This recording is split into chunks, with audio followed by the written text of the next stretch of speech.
Dear learners and listeners, I am Dr. Shweta and today we will be talking about understanding individual differences, the case of intelligence. So let us know that what we are going to understand from this very lesson. First of all, this lesson will make us understand the meaning of psychological assessment. We will also be knowing the basic features of psychological tests that are used in assessment. This will also help us to explain that what actually intelligence is. So, let us begin with today's topic. First of all, let us know that what is the nature of psychological assessment. How do we do psychological assessment? What actually psychological assessment is? So, we usually do the psychological assessment with the help of a psychological test. Now, what is a psychological test?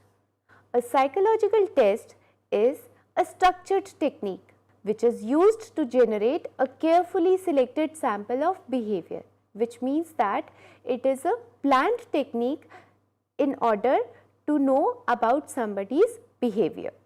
There are some important features that a psychological test has. It is necessary that the test should be reliable, valid and standardized. Let us know about the three aspects of psychological test in detail.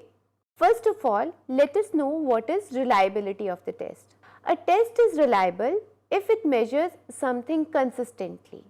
For example, if you assess something, then the scores obtained on the separate occasion, say 6 months, should be same. If a scale tells two different values while assessing the same object on the two occasions, then it is called an unreliable test, which means that if your intelligence scores today are showing a different value and after 6 months they show a different value, then this means that the test is unreliable. The second is the validity of the test. The validity of the test is actually the degree to which the test measures what it intends to measure. That is, a valid test of personality gives the measures of person's personality and predicts behavior in situations where that aspect of personality is found important. In simple language, this means that when we assess a particular measure with the help of a test, then the items that are there in the test must be related to the content that we intend to measure. That is the example which is given here, that the test should measure what it intends to measure. If it is a personality test, then all items in the test must relate to the personality assessment. Then comes the standardization. We must know that how a test is standardized. Standardization involves establishing the procedure of administration of a test to all persons in the same way. Let us know this in more detail. In order to standardize a test, we must take the norms. Norms involve comparison of a score of a person with those of others in a defined social norm. So, this was the norms that are used to standardize a test. Let us now know that what is the concept of intelligence? How do we define intelligence? There are very few things which are so obvious and elusive as intelligence is. This means the difference in intellectual achievements are expressed in the form of your performance. For example, if we take the marks in school examination of 10th grade students, it will yield a distribution in which most people show moderate level of performance and very few are on the extremes showing extremely high, which is excellent, or extremely low, which is very poor level of performance. The same is true about intelligence.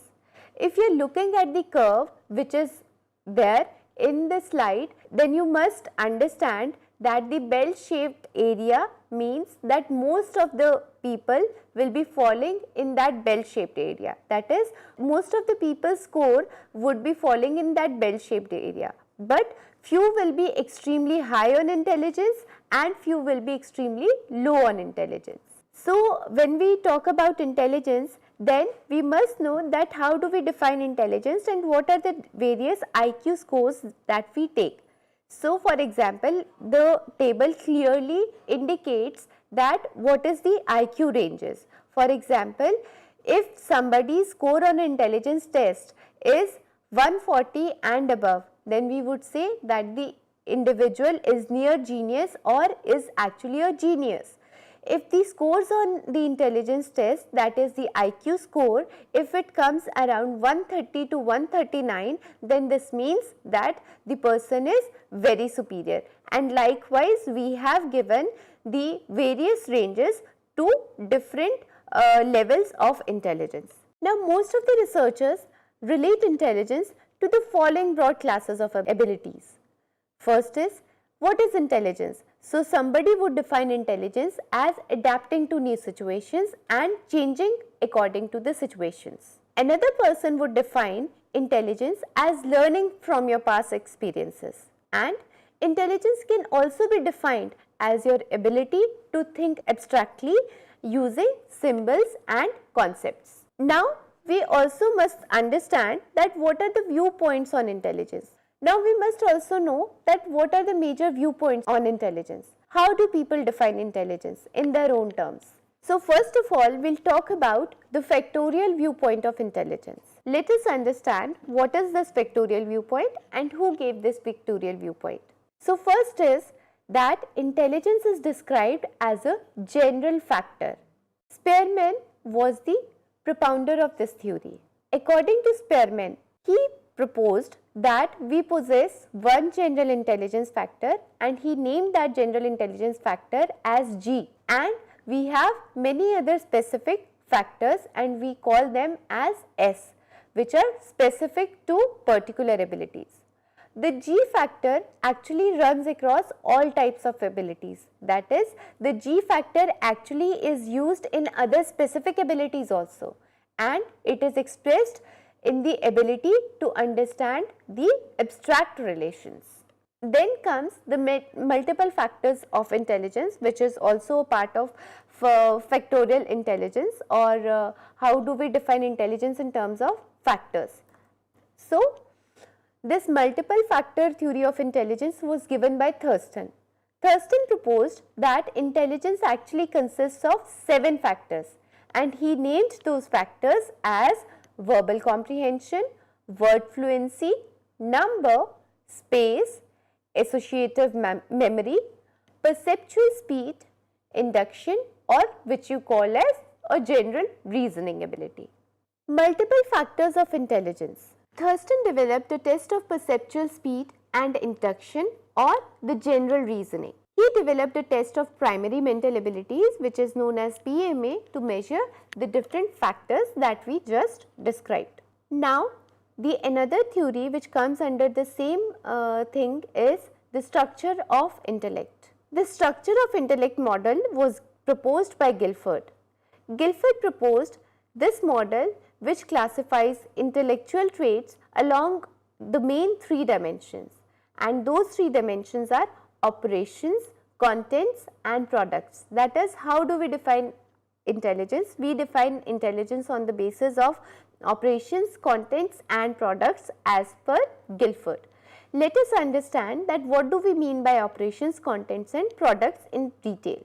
So, when we talk about operations, this means that what a person does, that is operation, what a person does. Operation includes your cognition, that is what is your thought process, your memory, divergent production, or we call it creativity, convergent production and the evaluation. So, as per Guilford, the operations are the cognition, memory, divergent production, convergent production and evaluation. Then he described that the second comes the contents. What are the content?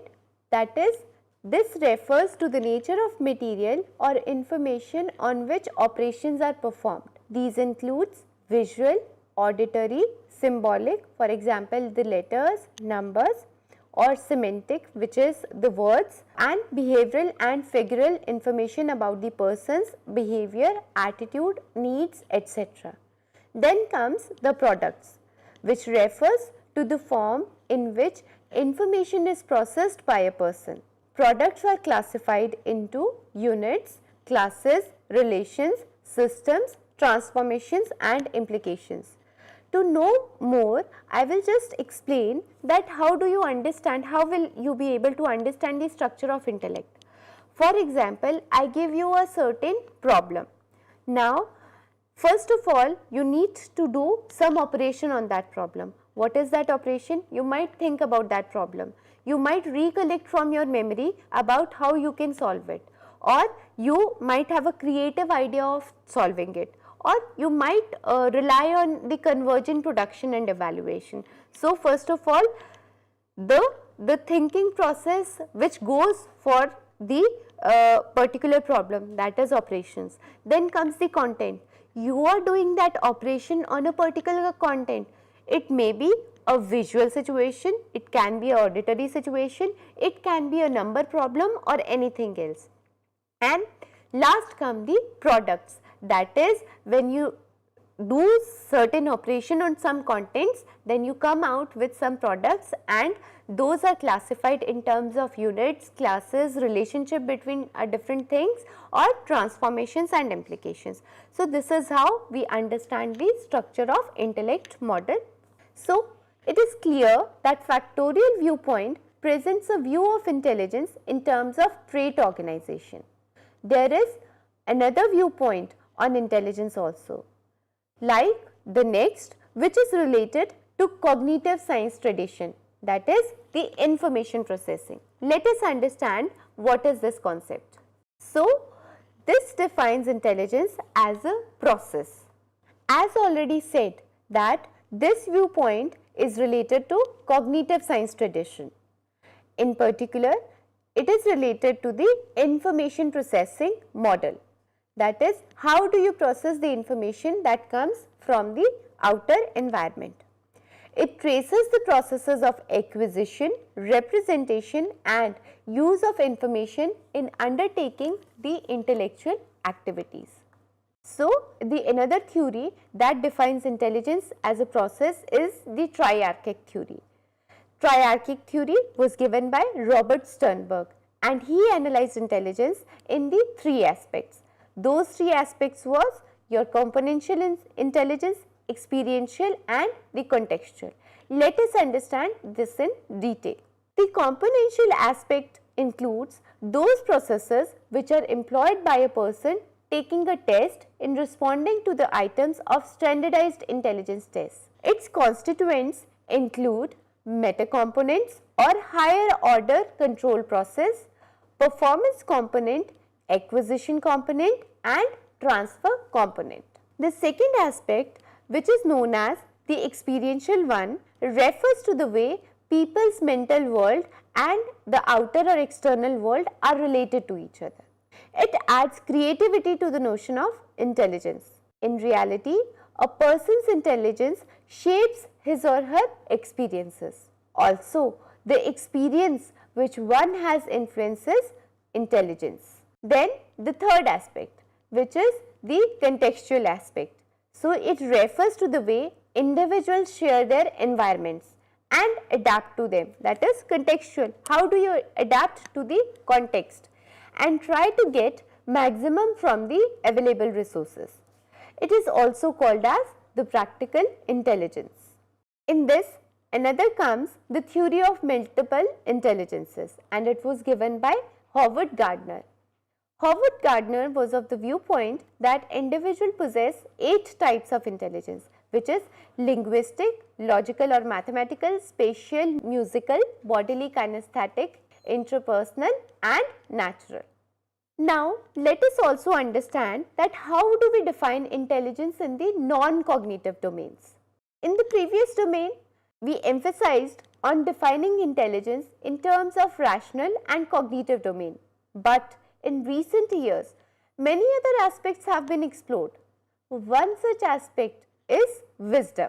What is wisdom? We all know that it comprises a unique blend of cognitive, interpersonal, social and personality attributes. It is a knowledge that effectively integrates emotional and the cognitive components of an individual. Another related component is the practical wisdom, which is the practical achievement of personal goals, plans and intentions. And the practical wisdom is characterized by a flexible and applied concern for the practical contingencies, especially in the face of uncertainty. That is, how do you react when there is uncertainty? What is the practical wisdom? What is the demand of the situation? How do we react according to the demand of the situation? That is practical wisdom. Another is the social intelligence. It has also received attention by the researchers. What is social intelligence? It actually represents the effort of an individual to solve the problems of daily life and work towards the desired goals, because we all are social animals and we live in the social world. So, we have to make use of our intelligence if we want to survive in this social world. Another very important component in the non-cognitive domain is emotional intelligence. Emotional intelligence is that how do you understand yours and others' feelings and emotions, to discriminate among them and to use this information to guide one's thinking and action. That is, how do you understand yourself as well as others in order to understand the phenomena which happens around us. So, these were some of the models that we talked about for intelligence. So, dear learners, this is all about today's program. But before I end up, we must know that what we did today. We actually could understand that what is psychological test, what are the various features of psychological testing, and we also talked about the different theories of intelligence, in which we talked about the factorial model of intelligence. We also understood that how do we define intelligence in the cognitive domain, that is intelligence as an information processing system, and at the end we talked about intelligence as the non-cognitive domain, that is we discussed how can we define intelligence in the non-cognitive domain, in which we talked about the wisdom, the practical wisdom, social intelligence and emotional intelligence. So, this was all about today's program. With this note, I end up for today's lesson. I hope you have understood well. Thank you.